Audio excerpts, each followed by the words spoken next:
Ladies and gentlemen of YouTube, what is happening? Now in today's video, we're going to be checking out some brand new Last of Us Part 2 content. And this is coming straight from the official PlayStation YouTube channel. And it's called Inside the Gameplay. And now, ladies and gentlemen, I'm just going to say two quick things because it's pretty much 9 minutes long. First of all, I have not seen any spoilers whatsoever. And I do want to quickly say, please don't post spoilers in the comment section below. Not really for me, to be fair. Just for the other people watching this video. They might not have seen any spoilers like me, and yeah. Please keep the comment section spoiler free. If I do catch anything dodgy, I'll just be sending it to oblivion anyway. And secondly, ladies and gentlemen, if you're a fan of the PS4, please do join your boy. And smash that subscribe button and that stupid bell as we embark on the mission to 10,000 epic subscribers. But now, let's check it out. Go! I am still hyped for this game, mate. Straight up. Under here. What the gameplay needs to do is immerse you in the world, give you as many interesting actions to survive in this world and overcome obstacles. And obstacles could be infected, it could be other people, it could just be the environment, it could be rushing water, anything that could happen in this post-apocalyptic world. Are you clean? Yeah. But more than anything, it needs to put you in Ellie's shoes. That you're experiencing what Ellie's experiencing, making you feel what she feels. Because the more we do that, the more the emotional beats of the story work for us. And the more they work for us in this very unique way that only works in video games. The immersion of the first game was probably the best bit of the whole game. I felt like I was in the game. The gameplay philosophy of The Last of Us Part 2 is putting you in the shoes of Ellie and everything that means. It means giving you a threat constantly, as this world has. It means giving you the hard choices. Because this game takes place in such a hostile universe and our characters are pushed to do really difficult things, we want to put you in alignment with those choices. We want you to understand how hard certain decisions were for these characters, because they're hard for you.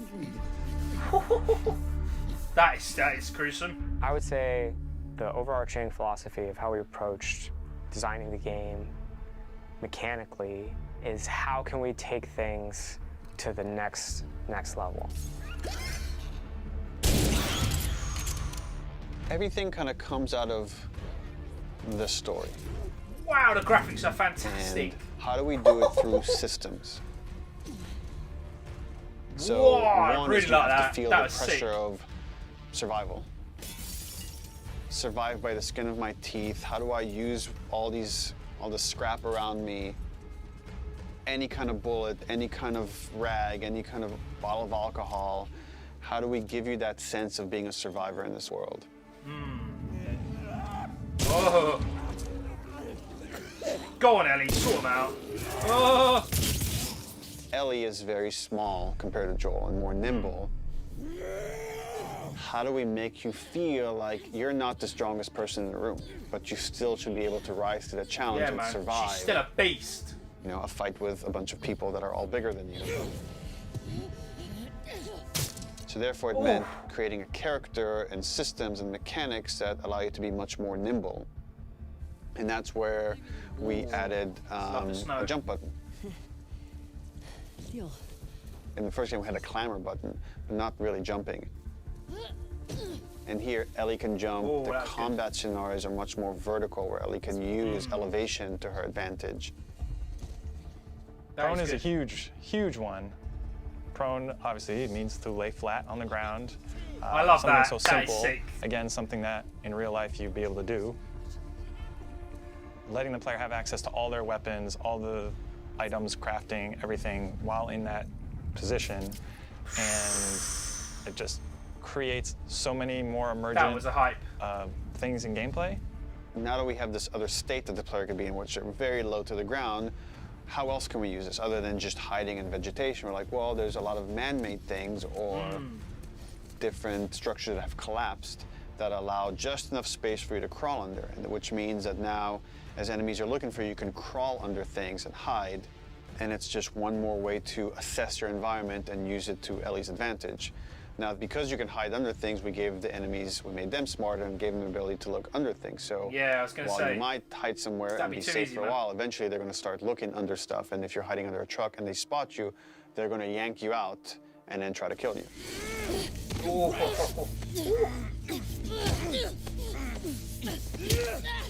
oh dear. Yes, Ellie, sort him out. Yes. Dodging is a big one because now with dodge, anytime you're in a scuffle, you have a chance to get away. Let's go. You have a chance to counterattack. It lets escape be an option as well. Sometimes you just got to run, and that is another part of this world, which is sometimes the threat is so overpowering that you just have to get away. When you are partially hidden, or you're like you're in grass, that means people from afar can't see you, but people from closer can kind of see you. They will eventually acquire you. You're not completely hidden when you're in grass. She went into the grass. Watch yourself. And it makes you as a player become much more aware of your surroundings. Jump, prone, dodge, all these things feed into both exploration and combat because it lets us expand the space. The size of spaces can be bigger, the intricacy of spaces can be more complex, and it still works exactly as you would expect. So when it came to our level design, we really wanted to challenge ourselves to make a world that really felt like a real space as much as we possibly could and didn't feel like a series of combat encounters and exploration spaces and then combat encounters that felt like a Hall of Horrors or something, but something that really felt like a space that you could explore that seemed like a legitimate urban environment. And that pushed us to make our level design even more open than it was in the first game, which for us at the time was, it's got to be way more vertical now. Open. In this game, we've gone so far in making the level design open that there are actually entire story moments, entire combat encounters, like full scripted sequences that you may completely miss. And there are things that we feel like, even though a portion of our player base may never see these things, the fact that when you do encounter them, you feel like you discovered them. It lends them this charm and this magic that I think is unique to games, that, you know, this happened to me because of what I did and what the place I explored too.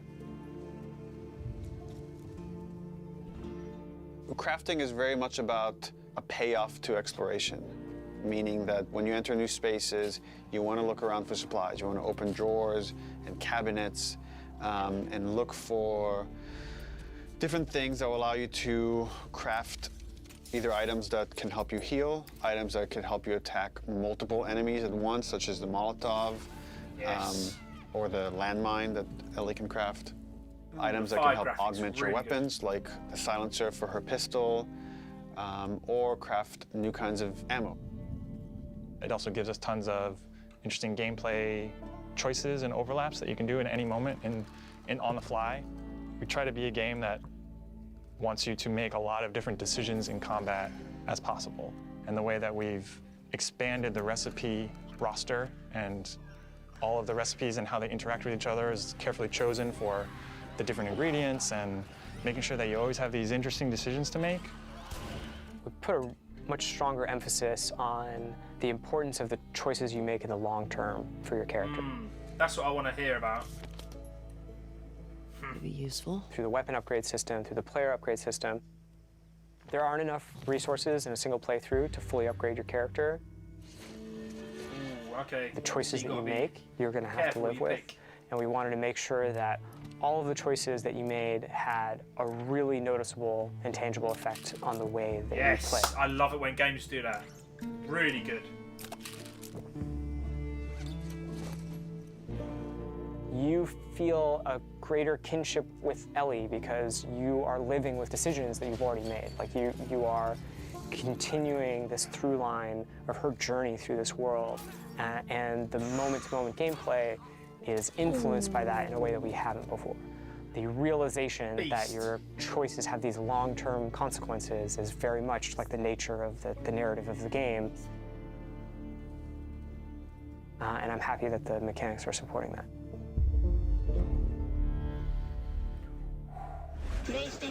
That was a really good video, to be fair.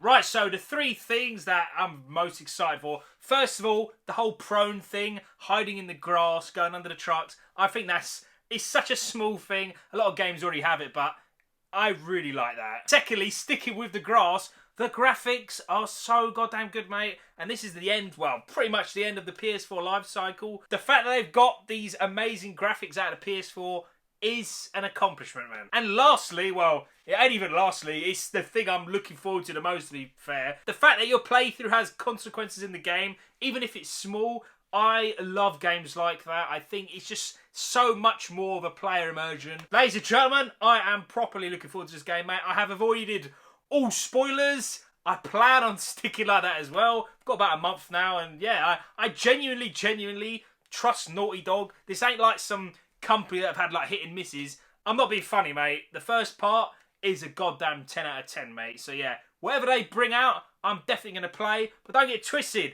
If it does suck, I will let you know. I'm pretty certain this is still going to be a hell of a game, mate. Ladies and gentlemen, are you excited for The Last of Us Part 2? Please let me know in the comment section below. As always, thank you so much for watching, and I will see you all in the next one.